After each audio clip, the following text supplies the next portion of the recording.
Seja bem-vindo ao canal da Igreja Batista Atitude em Niterói. Eu quero convidar você, antes de ouvir essa mensagem, que se ela for relevante para você, envie essa mensagem para quem precisa ouvi-la hoje. E aproveita, verifica se você já segue o canal da nossa igreja, para você ser participativo de tudo que está acontecendo aqui. Não deixe de curtir e, no final, deixe um comentário sobre o que mais te edificou. Que Deus te abençoe. Vamos para a mensagem. Hoje nós vamos falar sobre o lado oculto de Tomé. Ah, pastor, Tomé não tem nada oculto. Tomé, só o nome dele já fala quem ele é, não é verdade?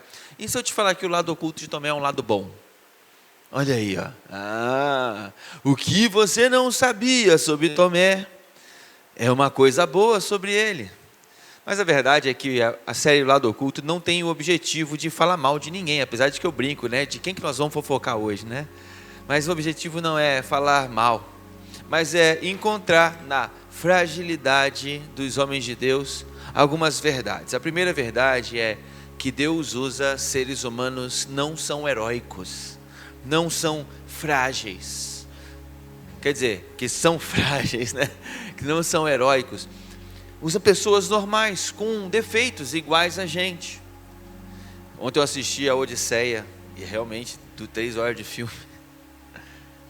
Mas é interessante como os gregos pintaram os seus homens como heróis. E quando a gente vai olhar para os heróis da Bíblia, a gente vê que nenhum deles é um herói. Todos eles são homens comuns, cheios de fraquezas e fragilidades. E em meio às suas fragilidades, Deus, de forma heróica, fez com que suas histórias pudessem se tornar uma referência para a gente. Em primeiro lugar, sabendo que Deus pode nos usar mesmo com as nossas fragilidades e com os nossos defeitos. E em segundo lugar, mostrando onde esses homens caíram, e Deus não escondeu isso.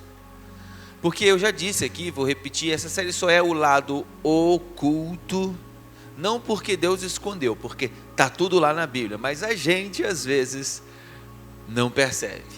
A gente gosta de falar dos grandes feitos, mas a Bíblia deixa explícito lá seus defeitos.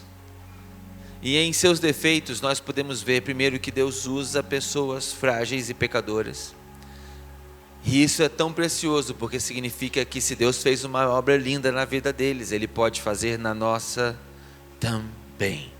Então vamos abrir a palavra de Deus em João capítulo 20. Hoje nós vamos falar dele, Tomé, o homem sem... Graças a Deus, né? Ninguém está dizendo que é sem fé, né? Vai que o pastor fala diferente hoje, né? Então vamos devagar, não é verdade? Vai que tendo estudado a Bíblia, eu percebi outra coisa muito preciosa na vida dele. Vamos ler o texto e depois a gente compartilha um pouco sobre isso. João 20, 24. Evangelho de João 20, do 24 até o 29. Diz o seguinte: Tomé, chamado Dídimo, um dos 12, não estava com os discípulos quando Jesus apareceu no domingo à noite. Os outros discípulos lhe disseram: vimos o Senhor. Ele, porém, lhes disse: se eu não vir as marcas dos pregos nas suas mãos, não colocar o dedo onde estavam os pregos e não puser a mão do seu lado, não crerei. Uma semana depois, os seus discípulos estavam ali outra vez, e Tomé estava com eles. Apesar de estarem fechadas as portas, Jesus entrou e pôs-se no meio deles e disse: paz seja com vocês. E Jesus disse a Tomé: coloque o seu dedo aqui nas minhas mãos e estenda a mão e coloque-a do meu lado. Pare de duvidar e creia. Tomé lhe disse: Senhor meu e Deus meu. Então Jesus lhe disse: porque você viu e você creu? Bem-aventurados os que não viram e creram. Vamos orar. Pai, nos abençoa diante da Tua palavra agora mais uma vez. e fala ao nosso coração, em nome de Jesus. Amém. Tem um tipo de pessoa na igreja que a igreja não sabe muito bem o que fazer com ela. Aquela pessoa questionadora. Aquela pessoa que faz umas perguntas difíceis. Ela ama a Deus, mas tem perguntas. Uma vez eu vi uma capa de um livro, ainda não o li, mas achei muito interessante, porque ela se chama Creio, mas tenho dúvidas. E a grande verdade é que às vezes a gente pensa que crer em Deus é nunca mais ter dúvidas. Mas a verdade é que a gente já crê em Jesus, já sabe que Ele é nosso Senhor e Salvador, mas tem um monte de coisa que a gente não sabe ainda, não é verdade?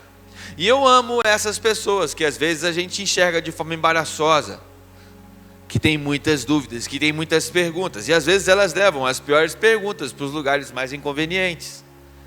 Um conselho que eu daria para elas é, cara, cuidado com o lugar onde você está lançando as perguntas, e que pergunta você está lançando, porque ela pode mesmo gerar uma confusão. Mas eu amo o fato dessas pessoas terem dúvidas, terem perguntas, porque a pergunta e a dúvida, ela revela uma sede de aprender, uma vontade de encontrar o desconhecido, de mergulhar um pouco mais fundo.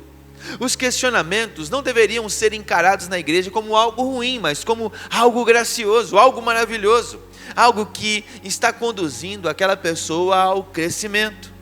Às vezes a pessoa está aqui no domingo, até mesmo em algum ministério, atuando ou cantando, mas na segunda ela está questionando. Ela crê e duvida no mesmo dia, ela crê e duvida ao mesmo tempo.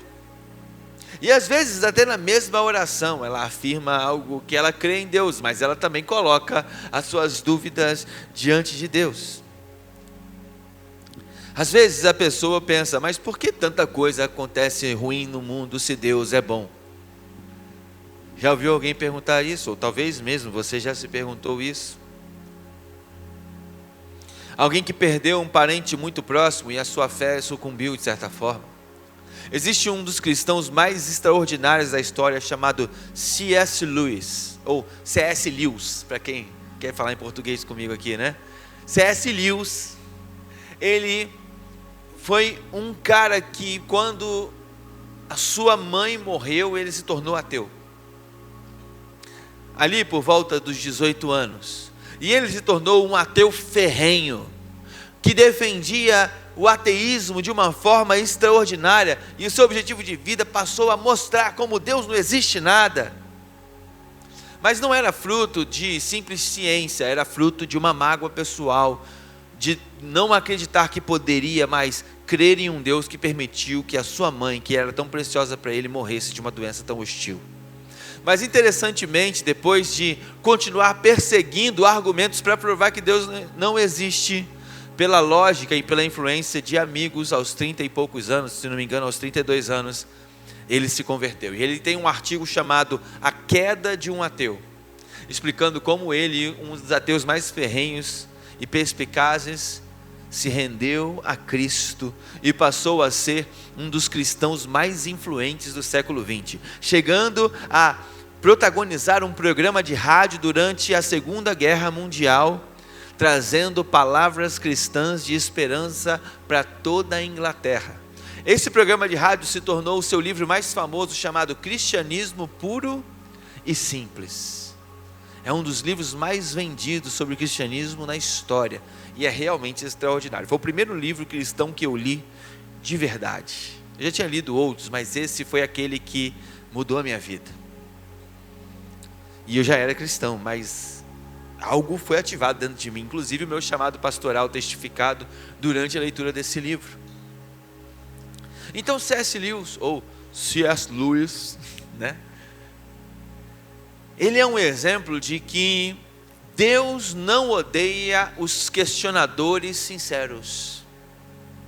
Deus não exclui as pessoas que têm dúvidas e desejam compreender melhor. Na verdade, quanto mais você é investigativo, se ao mesmo tempo que é investigativo é sincero, a tendência é que se apaixone mais por Deus e se aproxime de forma mais madura dele.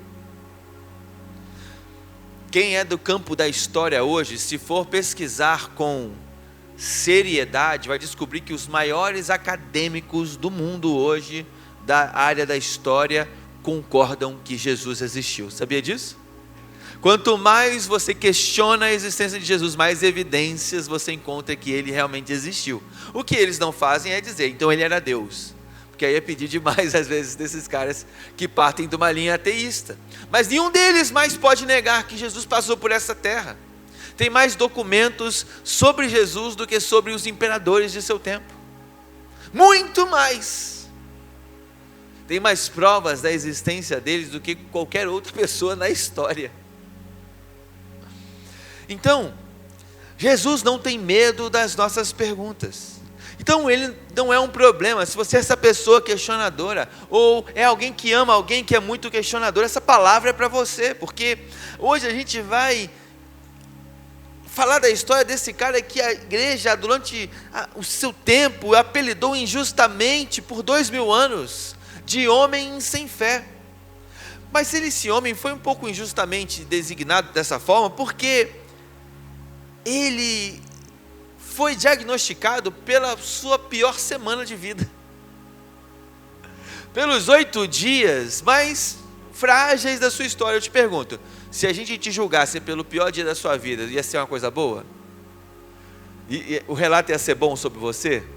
Então por que a gente faz isso com Tomé? O julga pelo seu pior episódio. Como assim, pastor? Pelo seu pior episódio. A gente diz, não seja um Tomé, como se isso fosse sinal de descrença. Mas a verdade é que, logo depois de ter duvidado, Tomé é o homem que vai fazer a afirmação mais contundente acerca de Jesus do Novo Testamento inteiro. Ele é o único que chamou Jesus de Deus. Logo após Jesus lhe mostrar as marcas, ele fala, Senhor meu e Deus meu. Então o homem que nós temos como incrédulo é aquele que, exatamente por seus questionamentos, trouxe as maiores verdades bíblicas sobre Jesus para o nosso coração. E eu vou provar isso durante esse sermão, em nome de Jesus. Não é meu objetivo necessariamente provar nada, mas fico feliz de poder mostrar essas coisas. Então hoje você vai ver que Deus não tem medo, nem eu, das suas dúvidas. E que talvez a sua pergunta mais difícil seja exatamente o instrumento que Deus vai usar para gerar fé no coração das outras pessoas. Então, ao olhar para a vida de Tomé, a gente precisa fazer justiça para o restante da vida dele, porque o Evangelho de João, ele tem pelo menos 3 cenas definitivas sobre a vida de Tomé. Só que a gente só lembra da última. Mas qual é a primeira? A primeira é João 11, quando Lázaro morre. Jesus tinha acabado de ser quase apedrejado na Judéia, em Betânia. E então, em Betânia era onde Lázaro morava. E então ele descobre que Lázaro morreu e fala que vai ter que voltar para Betânia para poder ressuscitá-lo. E no versículo 8, os discípulos em geral falam para Jesus, Rabi, ainda agora os judeus procuravam apedrejar-te e tornas para lá. Voltar para a Judéia era caminhar para a morte. Todos os discípulos estão tentando dissipar essa ideia da mente de Jesus, estão tentando dissuadi-lo. E então um discípulo abre a boca no capítulo 11, verso 16 de João e diz, disse pois Tomé, chamado Dídimo, para que não tenha dúvidas que era ele mesmo, o mesmo Tomé Dídimo, aos discípulos, vamos nós também para morrermos com ele. Olha que interessante, olha o homem sem fé aí, falando, vamos nós também, para morrermos com ele. A gente precisa ler de novo, não é possível, porque o homem que nós chamamos de sem fé, é um homem extremamente leal a Jesus e corajoso. Enquanto todos os outros discípulos estavam calculando o risco, Tomé está dizendo, se é para morrer, que morramos juntos. E ele pegou e foi com ele. Diferente de Pedro, que diz, Jesus, jamais te negarei. E negou.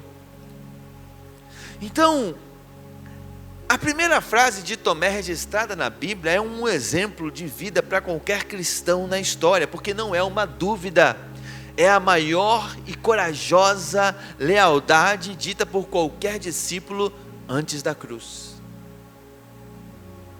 ele oferece para morrer ao lado de Jesus, e faz isso com convicção. E então, vem a segunda coisa. João capítulo 14, Jesus está naquela coisa de: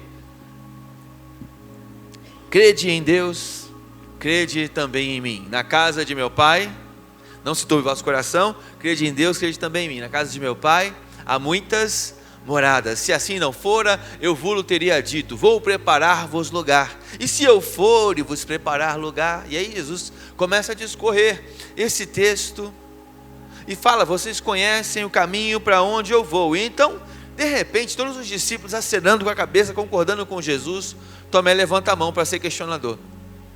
Aí o questionador aí, e fala: Jesus, não sabemos para onde vai, e como podemos saber o caminho? Ele faz a famosa pergunta burra. Ele faz a pergunta de quem é sincero o suficiente para dizer: eu não estou entendendo nada que você está falando, Jesus, será que dá para você explicar melhor isso aí?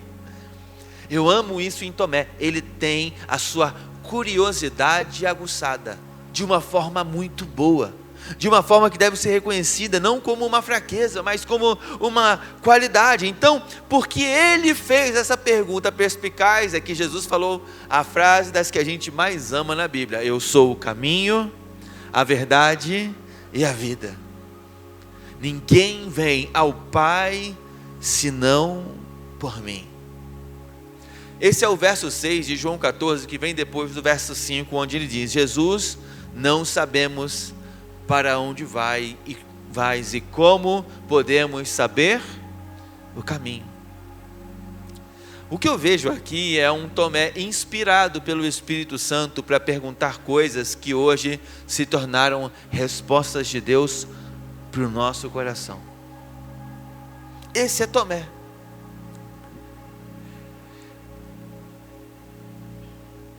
Porque Tomé, que nós julgamos como incrédulo, é aquele que tem a honestidade de admitir que não estava entendendo o que Jesus estava falando.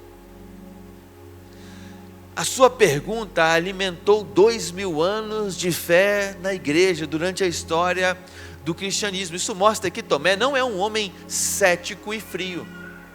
Ele é apenas questionador. Ele é um cara realista, mas é um cara realista extremamente leal. Ele não fala por impulso como Pedro, ele não fica teorizando, ele precisa ver o chão aonde ele vai pisar. E quando ele vê o chão, ele vai até as últimas consequências. Que adianta você não ter questões, mas ter um coração frágil diante de Deus? Eu prefiro a sinceridade de Tomé, que duvida e então pergunta, porque quer entender, e quando entende, ninguém para ele. É esse homem que está chegando na pior semana da sua vida, que é a terceira coisa que acontece com ele, o terceiro episódio que a gente leu aqui. Sexta-feira, Jesus morre. Então, Tomé, que disse: gente, vamos morrer com ele, não morre com ele, porque não lhe é dada essa oportunidade. Mas ele vê a sua esperança, que é Cristo sendo pregada na cruz. E então, domingo à noite, Jesus aparece aos discípulos, mas Tomé não estava lá. O versículo 24 vai dizer: ora, Tomé, um dos 12, chamado Dídimo, não estava com eles quando veio Jesus. E fica a pergunta: onde ele estava? O texto não diz, mas eu imagino que você saiba mais ou menos que lugar é esse. É aquele lugar que a gente chama de isolamento. Sabe aquelas pessoas que lidam com a sua dor, escolhendo processar a dor sozinhos? Ele ainda está debaixo do trauma da perda de Jesus. Às vezes a dor é grande demais e a gente sente que precisa sumir. A gente sente que precisa se afastar das pessoas. Talvez Tomé estava num lugar carregando esse luto do jeito dele, longe das pessoas, longe dos discípulos, longe da comunidade. Ele estava mal demais e ele queria ficar processando os seus sentimentos. E aí vem uma lição pastoral muito preciosa, porque foi exatamente por estar ausente do corpo que ele perdeu o encontro com Jesus. Às vezes a gente é assim, né? Fala, cara, não vou na célula semana não, estou muito mal. Sendo que a célula às vezes é exatamente o lugar de resposta de Deus para a nossa vida. Ah, não vou no culto hoje não, porque eu não estou bem. Caramba, você está fazendo exatamente o que não deveria. É nesses momentos que mais a gente precisa estar ouvindo a palavra de Deus, com as pessoas de Deus, é onde Jesus vai usar esse momento para falar profundamente ao nosso coração e até mesmo nos curar. Os outros 10 viram Jesus e ele não, simplesmente porque ele não estava lá. O pastor Josué tem uma frase interessante, ele fala, quem está ausente, perde o presente. Ele não estava lá. A dúvida dele e a sua fragilidade nasceram exatamente do seu isolamento. E então, os discípulos contam para ele, nós vimos Jesus, nós vimos o Senhor, e ele responde com o versículo 25 dizendo, se eu não vir o sinal dos cravos em suas mãos, e não puser o dedo no lugar dos cravos, e não puser a minha mão do seu lado, de maneira nenhuma eu crerei. Mas calma, antes de julgar Tomé, pensa duas coisas comigo. A primeira é que em Lucas 24, todos os discípulos duvidaram. Como assim, pastor? Em Lucas 24, quando as Marias veem Jesus lá no túmulo, ressurreto, elas correm para contar para os discípulos, e elas contam, gente, Jesus ressuscitou, e os discípulos falam para ela, para de ser maluca. Opa, peraí, então não foi só Tomé que duvidou, todos os discípulos duvidaram. Tomé não está sendo incrédulo sozinho. Eles disseram que aquelas mulheres tinham palavras loucas. Marcos 16, Jesus repreende os discípulos pela incredulidade deles. Todos carregavam essa fragilidade, a incredulidade. Em alguns momentos ainda estavam vivendo as experiências que os transformariam para sempre, mas ainda eram frágeis na sua fé. A única diferença é que Tomé teve o azar de faltar a primeira aparição presencial de Jesus para os discípulos. E em segundo lugar, porque ele teve a honestidade de dizer em voz alta o que estava pensando. Às vezes a gente se dá mal só por dizer o que pensa, não é verdade? Pô, esse cara pegou uma reputação na história só porque ele era um cara transparente acerca do que estava sentindo. Se ele fosse meio falso, ah, é mesmo? É? Caramba, hein? Jesus apareceu falso? Mas ele decidiu ser transparente. Eu só acredito vendo. Cadê a mão? Cadê o lado? Se eu botar a mão eu vou acreditar. E isso que a gente vê pode parecer uma coisa ruim, mas é algo interessante, porque ele poderia, quando viu Jesus, pedir um novo milagre para Jesus provar quem ele era. Ele poderia pedir para Jesus provar o poder dele, para dizer quem ele era. Mas a única coisa que ele pede é, eu quero ver as suas feridas e eu quero ver o seu lado. É o pedido de um homem que estava traumatizado pela cruz. Então ele viu o mestre morrer e não vai aceitar agora um mestre genérico. Ele não vai aceitar um Jesus falso, ou não vai aceitar uma aparição fantasmagórica. Ele quer tocar, ele quer ver o Cristo vivo, ressurreto, aquele que foi crucificado sem feridas. Não é o meu Senhor. É a exigência de Tomé. O que ele pede é a experiência autêntica de ver Jesus, como ele prometeu que estaria, levantado ao terceiro dia. E então, o mais interessante é que o texto vai dizer que quando os discípulos contam para ele é um dia, e quando Jesus aparece é só uma semana depois. Jesus só aparece para ele e promove essa experiência uma semana depois. O texto vai chegar a dizer algumas traduções que são 8 dias depois. E 8 dias depois, entre a dúvida de Tomé sendo declarada e Jesus respondendo, Eu fico imaginando que realmente foi a pior semana da vida dele. Ele ouvindo que Jesus ressuscitou, mas agora ele não está vendo nada. Estou sentindo nada. Não é verdade? E ele está convivendo com aqueles outros 10 discípulos, porque você sabe, Judas, né? Ele está convivendo com aqueles outros 10 discípulos que viram Jesus e ele não. Ele está ouvindo o relato deles, a alegria que eles sentiram. E ele está carregando o peso de ser o único fora, o único excluído. Porque Jesus esperou 8 dias. O texto, na verdade, não explica porque Jesus espera 8 dias, mas ensina uma coisa, que o silêncio de Deus nem sempre, aliás, nunca é rejeição. O silêncio de Deus diante das nossas dúvidas não é rejeição.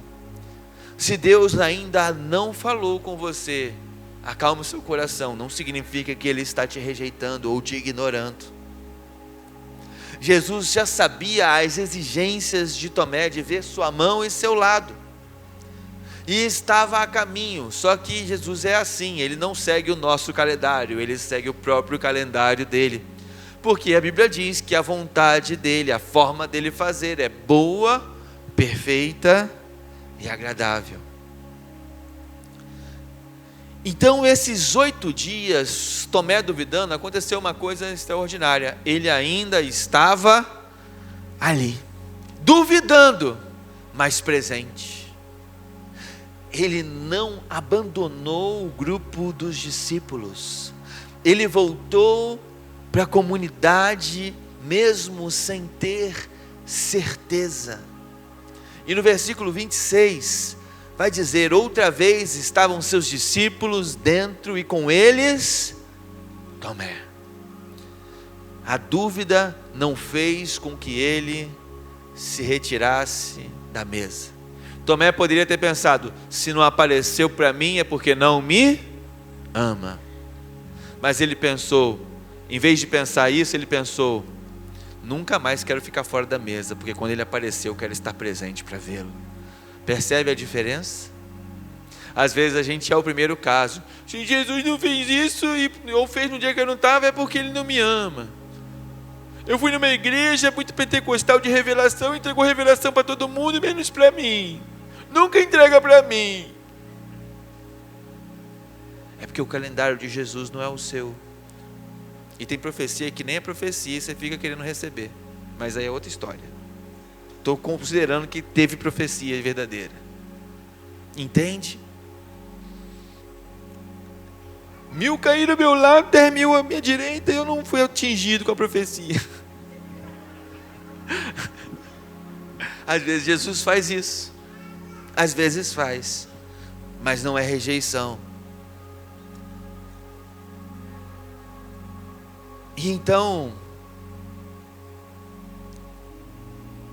Jesus realmente aparece. 8 dias depois, as portas fechadas, Jesus entra de um jeito meio assustador, porque fala a verdade, tu está dentro de um lugar fechado, trancado, de repente Jesus aparece e fala: Pai seja convosco. Está repreendido, Jesus, em nome do seu nome você está repreendido. Não é? Eu ia repreender Jesus em nome dele. Do nada assim aparece, me dá esse susto. Estou brincando, não foi isso que aconteceu não, gente. Isso é só uma forma alegórica de imaginar a cena, tá bom? Isso não é a Bíblia, e não repreenda Jesus em nome de Jesus, porque não faz sentido, não é verdade? Mas Jesus aparece de forma impressionante.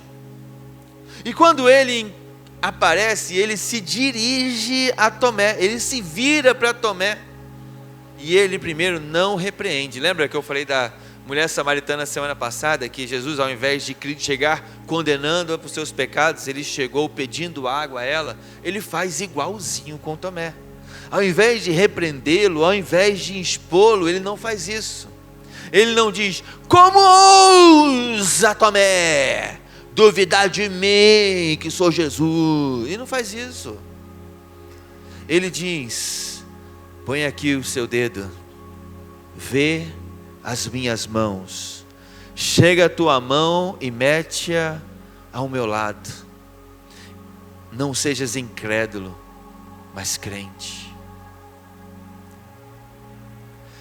O mais interessante é que Jesus, de uma forma extremamente profética, vejo que és profeta, porque sabia exatamente o que ele tinha dito, sem ter estado presencialmente no encontro dele com os discípulos, cita na sua resposta cada palavra que ele havia dito na sua ausência. Extraordinário, não é verdade? Ele diz: põe o teu dedo, vê as minhas mãos, mete-a ao meu lado. E aí ele termina: não sejas incrédulo, mas crente.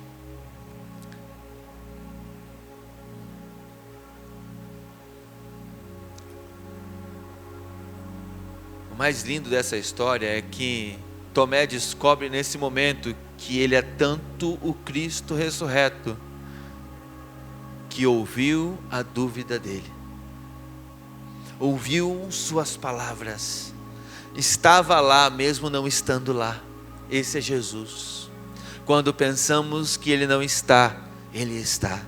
Se cada situação traumática da nossa vida perguntássemos: Jesus, onde o Senhor estava quando passei por esse trauma? Você ouviria Jesus dizer que Ele estava exatamente lá fazendo o que não percebíamos. E isso era cuidando de nós, se importando com as nossas dores. É como se Jesus dissesse a Tomé: tua dúvida nasceu na minha cruz, e a resposta estão nas marcas da minha cruz. Ponha o dedo aqui. O que eu amo na resposta de Jesus é que ela não é uma bronca, ela é um convite à proximidade. Jesus se aproximou, se expôs e se permitiu ser tocado por Ele. Porque Deus não responde esse nosso ceticismo, né, sincero, com distância. Ele responde com as suas feridas abertas e nosso dedo nelas. Ele responde com proximidade, com vulnerabilidade. E então vem o clímax da história, e Tomé vai fazer aquilo que é a maior confissão sobre Deus, sobre Jesus, no Novo Testamento inteiro. Diante das feridas apreciadas, no verso 28, ele se rende e diz: Senhor meu, Deus meu, Senhor de mim, da minha vida, Deus de mim. E isso é tão precioso. Tem um muçulmano que fica, não sei qual país, mas ele fica dando palestras, acho que é Dubai, não sei onde é. E ele fala que ele é um mestre muçulmano que estudou religiões combinadas. Não sei se você já viu algum vídeo dele no YouTube.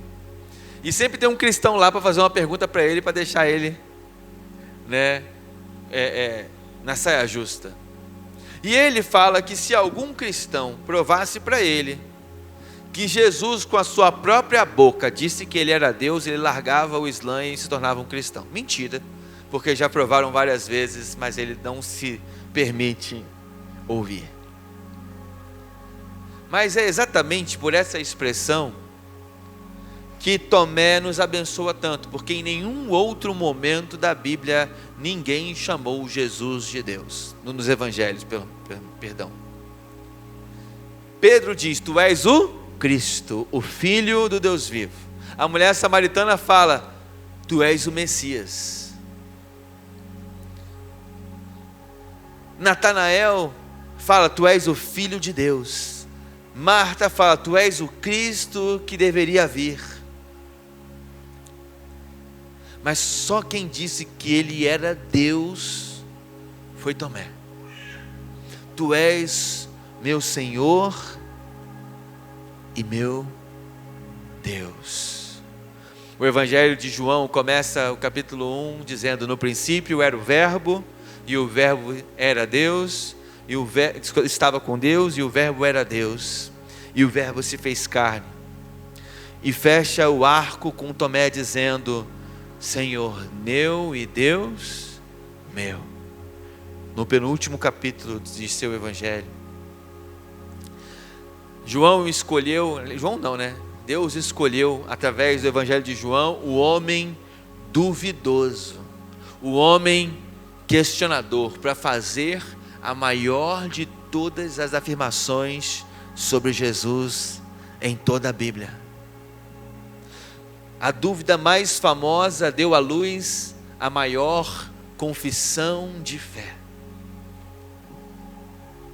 É isso que Deus faz com as nossas dúvidas quando elas são sinceras. Deus não tem medo dos nossos questionamentos, Ele ama respondê-los de forma muito especial. O verso 29 deixa uma bem-aventurança para nós que estamos hoje. Porque me viste, Tomé, creste.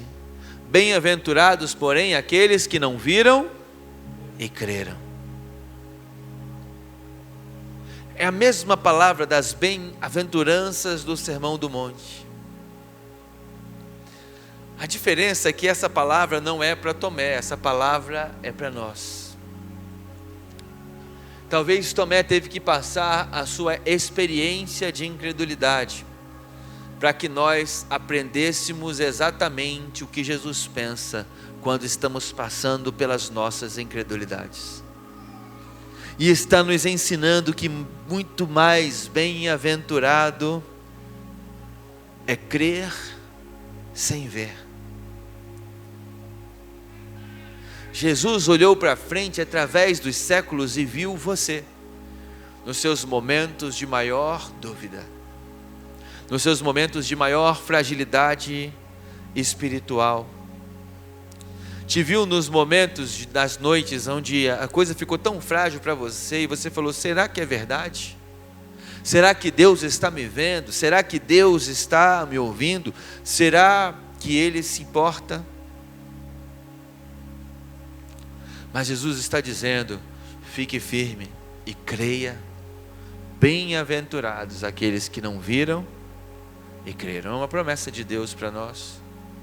É uma promessa que nos convida a nos sustentarmos crendo e sabendo que aquele que começou uma boa obra em nossas vidas é fiel demais para poder completá-la. É aquele Deus que nos convida para transformar os momentos de sofrimento em momentos de perseverança. Eu quero terminar essa mensagem com 3 aplicações que eu sempre termino, para a gente levar para o coração. A primeira coisa que a gente aprende com a história de Tomé é que a gente deveria sempre trazer as nossas dúvidas para a mesa e não para longe dela. Viver com suas dúvidas isolado é um lugar de sofrimento demais, você não merece isso. É na comunhão que o Senhor ordena a bênção. Então aprenda a se expor no lugar da presença de Deus, na comunhão do corpo. Às vezes você vai lidar com um monte de gente imatura, apenas te ditando um monte de regras que não funcionam no momento que você está sofrendo, sim ou não? Mas o ponto é que a igreja continua sendo o lugar da mesa de Deus, e independente das pessoas, o Senhor quer te encontrar nesse lugar. Porque a verdade é que a igreja tem pessoas em vários estágios de maturidade e vários pontos de vista. E tem um monte de gente passando por uma situação que a torna impossível de compreender a situação que só você está passando. Mas esse lugar continua sendo o lugar da presença de Deus. E esse lugar é o lugar aonde Jesus te encontra. Tomé duvidou, mas foi no lugar da presença de Deus que ele encontrou resposta. A pior coisa que tem é você ter uma dúvida e levá-la para o lugar de isolamento, aonde ela vai apenas se tornar um vazio no seu coração. É um lugar onde a dúvida vai crescer sem um contraponto, sem a sabedoria de perceber as coisas por um outro ponto de vista e sem a perspectiva de ter um encontro com Deus. Segunda coisa é: tenha coragem de fazer a pergunta que todo mundo tem vergonha de fazer. Eu acho que a pergunta é muito tola. Tomé fez a pergunta tola: Jesus, qual é o caminho? Para onde nós vamos? E foi graças à pergunta tola dele, que ninguém tinha coragem de fazer, é que nós recebemos essa resposta tão maravilhosa que guia a nossa própria trajetória hoje.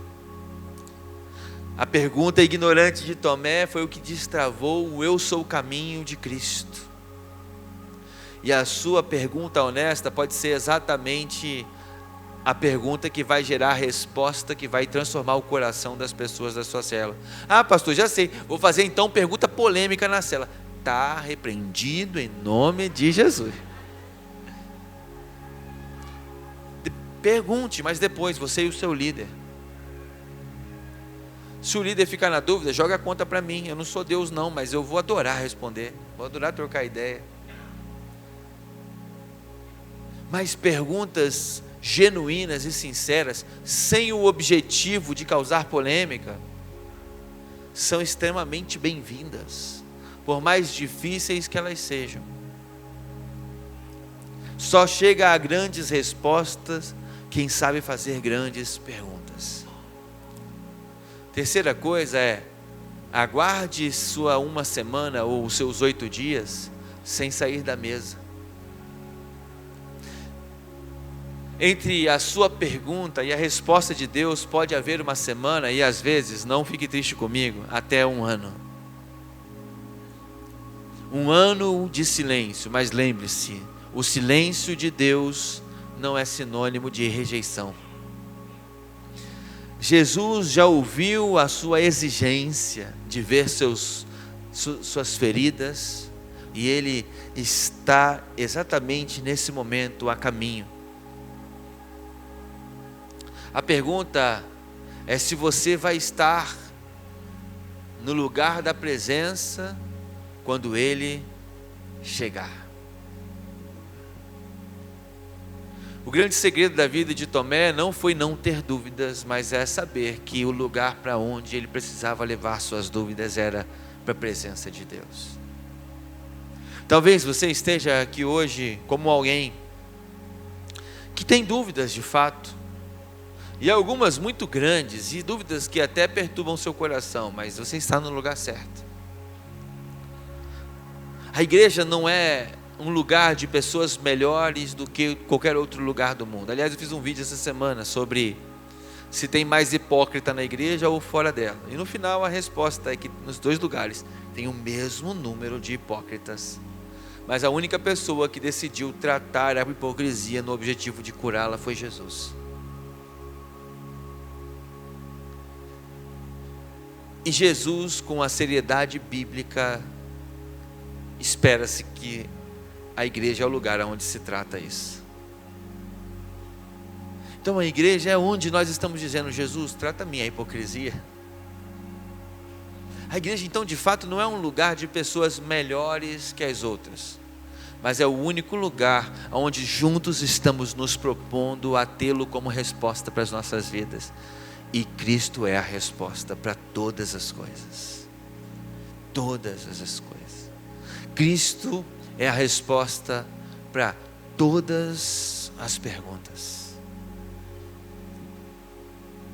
Em alguns momentos não vamos ouvir a resposta no nível de detalhe que gostaríamos, porque talvez se Jesus respondesse algumas coisas como elas são, nós, na nossa frágil humanidade, não o compreenderíamos. Por isso a Bíblia fala em Coríntios capítulo 13, que hoje em parte o conhecemos e em parte profetizamos. Mas quando vier o que é perfeito, o que é em parte se acabará, será aniquilado. Ele fala, por enquanto, agora vemos as coisas num espelho, como se fosse um enigma, porque o espelho daquela época deixava os nossos rostos desfigurados. Mas então o veremos face a face, e o conheceremos tal qual somos conhecidos por Ele. A igreja é o lugar onde, mesmo que não saibamos tudo de imediato, estamos trilhando para conhecer a Cristo. Paulo, que não estava na cena de Tomé, disse, quero conhecer a Cristo e Ele crucificado. É como se ele estivesse dizendo, eu também quero ver as mãos do meu Senhor feridas e o seu lado chagado. E então poderei dizer, Senhor meu e Deus meu, aquele que ressuscitou dentre os mortos. Eu quero terminar essa mensagem te fazendo um convite. Talvez depois de ouvir essa mensagem você entendeu que Jesus é a resposta. E Ele é a resposta que você precisa. Eu quero te convidar hoje então a orar a Jesus e convidar a Ele para que Ele possa dirigir a sua vida e dirigir a sua família, dirigir o seu coração para vir sobre você hoje como a resposta da vida, a resposta que o seu coração precisa. Então eu quero te convidar a falar com Ele muito honestamente, tal qual como Tomé, o honesto e não o incrédulo. E com o realismo e honestidade de Tomé, abra o seu coração para Ele, diga: Jesus, se Tu és assim e Tu és real, eu também quero Te ver.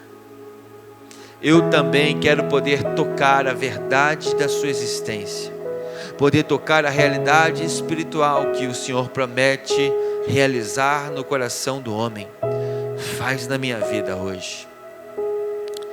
Então, de olhos fechados, de cabeça baixa, faça essa oração comigo. Diga: Senhor Jesus, eu Te entrego a minha vida, perdoa os meus pecados, seja o meu Senhor e o meu Deus, o meu Salvador. Me dê a vida eterna que há na sua ressurreição, em nome de Jesus. Amém.